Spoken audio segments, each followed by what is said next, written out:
কবি সুনীল গঙ্গোপাধ্যায়ের কবিতা কেউ কথা রাখেনি। কেউ কথা রাখেনি, 33 বছর কাটলো, কেউ কথা রাখেনি।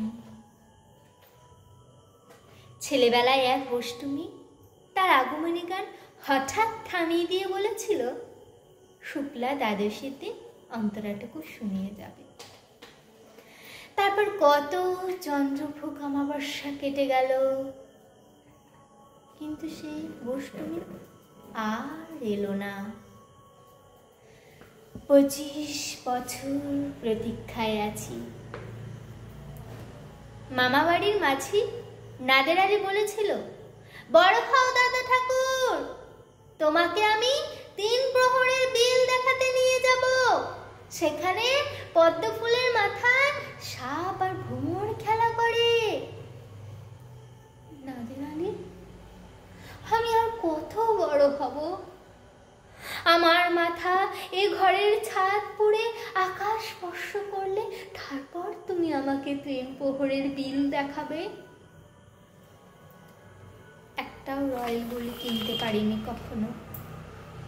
লাঠি লজেন্স দেখিয়ে দেখিয়ে চুষেছে লস্কর বাড়ির ছেলেরা। ভিখারির মতন চৌধুরীদের গেটে দাঁড়িয়ে দেখেছি ভিতরে রাস উৎসব। অবিরল রঙের ধারার মতন সুবর্ণ কঙ্কন পরা ফর্সা রমণীরা কত রকম আমোদে হেসেছে।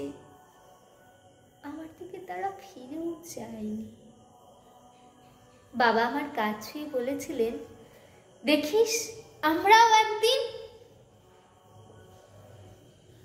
বাবা এখন অন্ধ, আমাদের দেখা হয়নি কিছুই। সেই রয়্যালগুলি, সেই লাঠি লজেন্স, সেই রাস উৎসব আমায় কেউ ফিরিয়ে দেবে না। বুকের মধ্যেও সুগন্ধি রুমাল রেখে বরুণা বলেছিল, যেদিন আমায় সত্যিকারের ভালোবাসবে সেদিন আমার বুকেও এরকম আতরের গন্ধ পাবে।